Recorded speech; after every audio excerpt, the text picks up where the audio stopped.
Hi, welcome to my sugar bush. This is my sugar bush. There's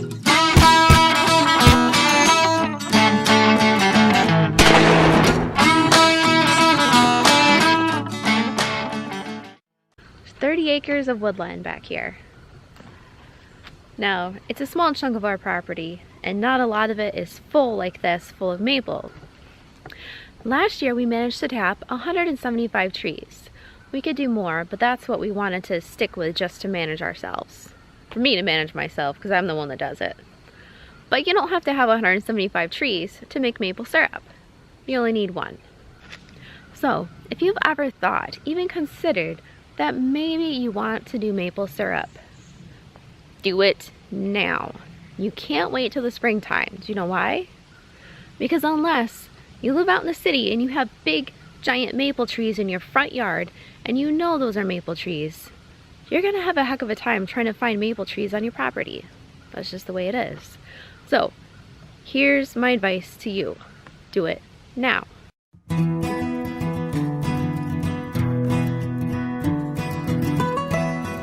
Now, you're not gonna tap your trees now, you're just gonna mark your trees.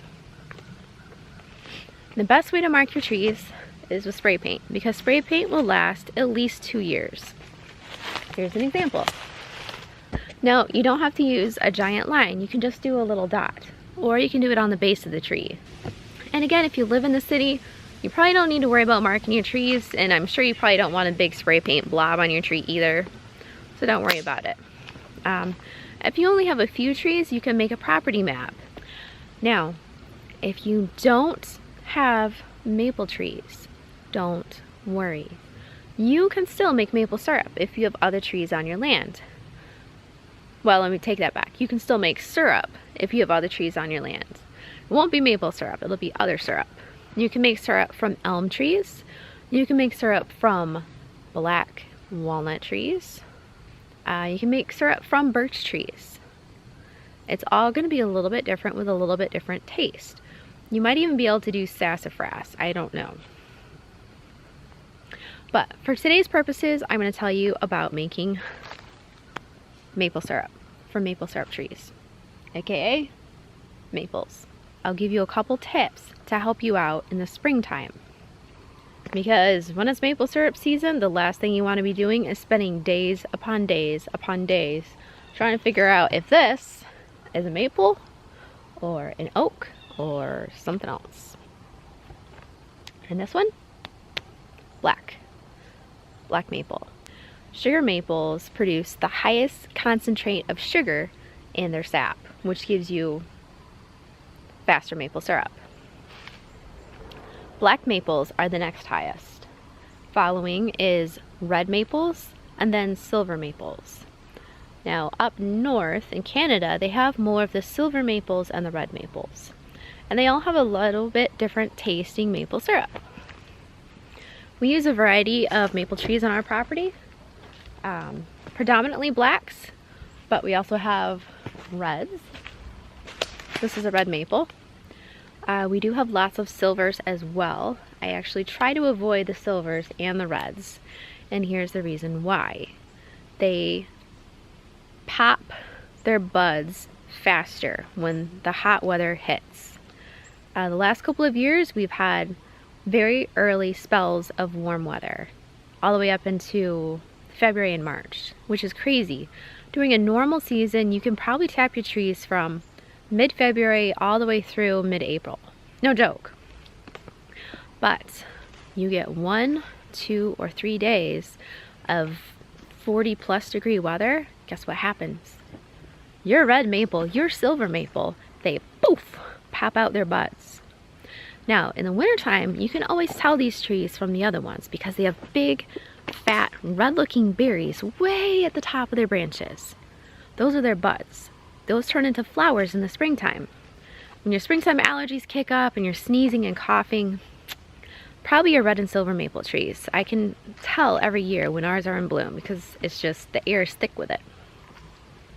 Now the blacks and the sugars, they actually flower in the fall. They are the ones that produce those little spinny helicopters you find in the fall. But what they do produce in the springtime is they still produce leaves. They're a little bit later to produce the leaves than the red and the silver. So if you do have a warmer season, you can still get maple syrup from these trees. The other danger with continuing to tap reds and silvers is that you can have what's known as buddy syrup. Now, a lot of trees will actually stop producing anything when their flowers burst. Some trees won't. And if you've ever had bad maple syrup, it's probably because they were tapping those trees, the reds and the silvers, and they didn't stop soon enough. And the syrup kind of took on a funky taste. Any maple syrup producing tree, you should be able to drink the sap right off from it. It's clear like water with a little hint of a sweet taste to it. You could literally just bottle it from the tree and probably sell it. I've known people who've thought about it. So again, it's fall, or close to it out here. Why am I talking about maple syrup? That's a springtime crop. It is. But anytime you do any sort of homesteading or farming or anything like that, you have to plan ahead. And now is the time to do it. Now is the time to start thinking about getting that maple syrup done. You don't have to have a big fancy cooker to make maple syrup. You can cook it right on the stove. You can cook it on a turkey fryer. You can cook it on the grill. Whatever you choose to do, give it a shot. It's easy, it's delicious. It's a good learning experience. So here's your first clue in looking for maple trees.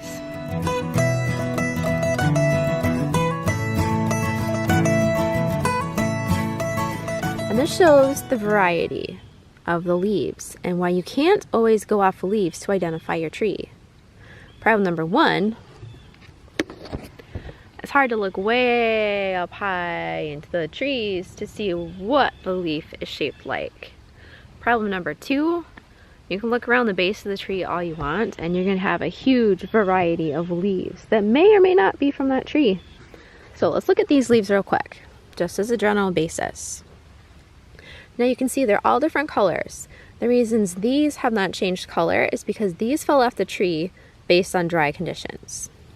This is a normal red turning leaf and that's a normal red turning leaf. Now offhand, can you identify any of these leaves? Now the first thing you might point to is this one and say, aha, sugar maple leaves, I know those. But that's not correct. This is a silver maple leaf. But it looks just like this one, doesn't it? Let's compare them side by side. Do you notice any differences just on the edge over here? You can see on this leaf right here, the darker one, the edges are very smooth from point to point. And on the one behind it, the edges are kind of jaggedy from point to point. There's actually multiple little points between. That's how you know this is a silver maple. Now red maples are exactly the same way. Let's look at this. We have this leaf right here, and we have this leaf right here. They look like they could be from the same tree. So it has smaller little lobes down there, and then 3 equal ones at the top. 3 equal ones at the top, and it looks like the bottom ones got broken off down there. But here's another example. Oops. Let's see a small little lobe down here. See that? Got broken off. Now this one's red. And that one's red. They're both red. But this one is actually from a red maple. You can see it has multiple points on the edges here. Not quite as many as the silver, but it still has more than the black right here. See the black, you can almost count the points. 1, 2, 3, 4. 4 on this one side. And this one, you can count it, but there's a couple other little smaller ones in there that break it up a little bit more. The shape is just a little bit different. The other thing you can use to tell between a red maple and a black maple is that at the very top center lobe, it will kind of curve into the center. It'll cut in, almost kind of like a heart down there. Where on The black maple, it doesn't really cut in. Maybe just a minuscule amount, not as much. So I hope that helps with your leaf identification. But again, you don't want to just take that as your primary source. Here's another way you can tell without having to use the leaves. And again, fall is probably your best friend because you can look at the tree, you can look at the branches, you can look at the bark, and you can see where it's growing. Red maples, silver maples, they tend to like wetter ground. So if you're standing in a swamp like I am,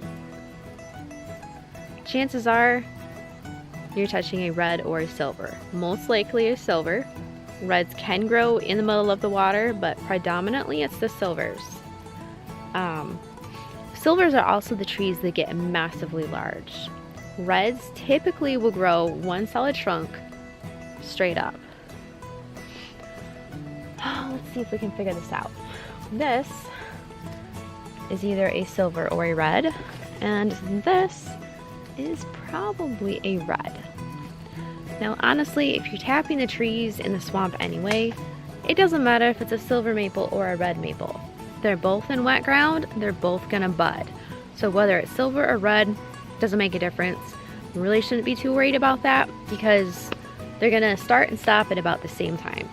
Not to mention that once your ground thaws, you're gonna be standing in a heap load of water, which believe me, sucks. Plus, the average red and silver maple tree take about 55 to 60 gallons of sap to produce 1 gallon of maple syrup. Now that's an average. Sometimes it can be more, sometimes it can be less. It all depends on the growing season and the land your trees are growing in. Now, blacks and sugars, they can produce anywhere from 40 gallons to 50 gallons to make 1 gallon of maple syrup. Now, what kind of tree am I touching right now? Guesses? This is another black. Blacks are actually pretty easy to guess because they have this, see if I can focus. Of course my camera is going to focus on the background instead of the tree. There we go. Touch focus. So you can see the texture of this tree. It's not very pronounced. There's definite texture there, but you can't really pick any bark off the tree. You might see some darker areas on the tree, you might see some silvering areas on the tree. This is a medium-aged tree. You might see a little bit of ridging. See the ridges right here, but predominantly it's gonna be fairly lumpety, tight bark. Now here's another one. What do you notice about this? This one you can see a little bit more ridging, a little bit more ridging, and a little bit more ridging.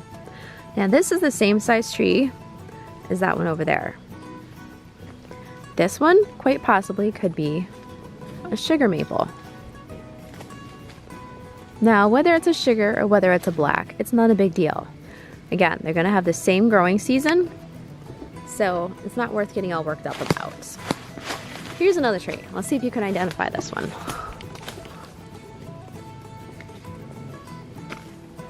So, this one is kind of interesting because it has tight woven bark, but you can see a lot more ridges between the bark. See, there's ridges here. You can see, you can almost run your finger down different roads in the tree. So what is this? This, my friends, is actually probably a sugar maple. And you can see this was one that I actually tapped. Is that tap hole? Now it did split, which is probably because this might have been the one that I accidentally left the tap in until June because I didn't see that it was still in there. Yeah. What about this one? Any guesses on this one? Oh, this one actually looks black, doesn't it? So you might guess black maple, but you see these chunks of bark sticking up like this? This is a definite sugar maple. Sugar maples have flaky, thick bark. Now, if they're smaller, it might be a little bit harder to gauge. What is this? You might see flaky bark, but this is actually an oak tree.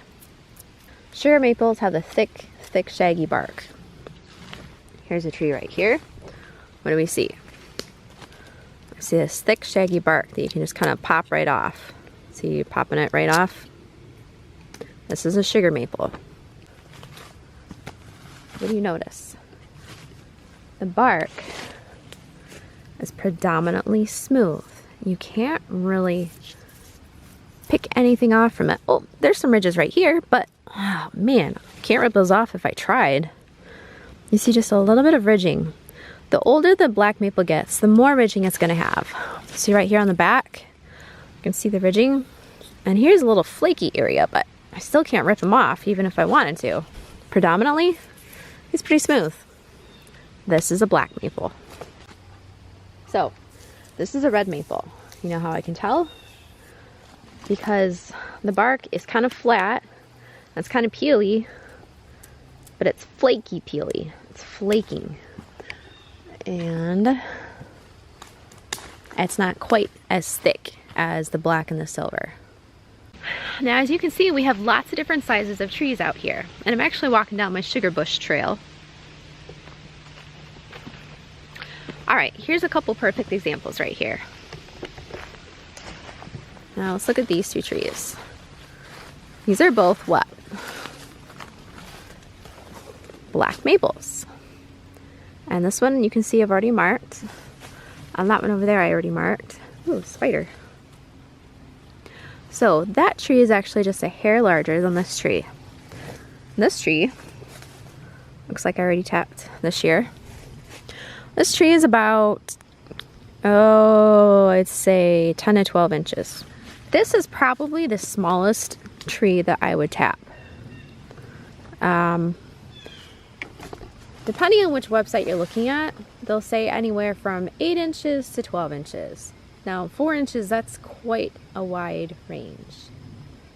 Basically, when you're tapping the tree, you're drilling a hole right into the center of it. Now, you don't want to go too far in, because if you hit the heartwood, which is the wood that goes right through the center, that's the primary wood of the tree, you won't get any sap, because the sap actually runs on the outer core of the tree, the outer parts. So that's why if you accidentally nick a tree, you'll have a little bit of liquid coming out. But if you chop a tree off, the liquid won't come off from the center, it'll come out from the outside edges. So when you tap a tree, you only want the hole to go in about anywhere from a 1/2 inch to 3/4 of an inch, depending on what size tap you're using and how you're tapping. So if you have a smaller diameter tree, such as this guy right here, this poor little guy, look at him. He's only like 3 inches wide. If you try tapping him, you're going to go straight into the heartwood, and you're not going to get any sap. And besides that, you will actually end up killing the tree. So if your goal is to make maple syrup, you just kill the tree just to get just a tiny little bit of syrup. And this guy probably won't produce that much anyway. Now, there are larger trees that you can put more taps on. And the general rule of thumb is the first 12 inches and then every 8 inches after that. And it might vary somewhat. Let me see if I can find a tree that might have 2 holes. This one might have 2 holes right here. Let me see. And this one actually looks like a dun, dun, dun, dun, red maple. That one took you off guard, didn't it? So let's see, there's 1 hole. And I don't see another hole. So maybe I did just do 1 on this tree. Sometimes I do them on either side. No, I just did 1. That one might be a candidate to have 2 holes on. Again, the more holes you put on the tree, the more load you're putting on taking its sap away from it. It does need that sap to be able to grow and nourish its leaves. So if you strip everything out of the tree, then it'll probably die. So you just want, it's like giving blood. You don't suck all the blood out of yourself when you donate your blood. You just suck up a little bit, just enough that you don't actually need. And that's what the tree is doing. It's donating its blood to you so that you can be nourished with delicious maple syrup, which is full of vitamins and minerals. So, I've shown you the 4 different types of maples that you can look for, the differences in the leaves, the differences, for the most part, in the bark, and I've shown you what size you can tap and how to mark them. Now you're probably thinking, alright, how do I cook this stuff down? Gotta wait till this spring when it's maple syrup time, and I'll show you how we do it. I'll also take you through how to tap your trees, the proper technique, tips and tricks, and different ways that people might find easier to tap. So that probably won't be until mid to late February. So if you're looking for more info on how to tap your trees, I'll be posting it then. So go ahead and hit subscribe. You'll be notified of new videos on a continual basis, and I will try to keep it posted at the end of the videos when I'm doing maple syrup videos. I lost my car.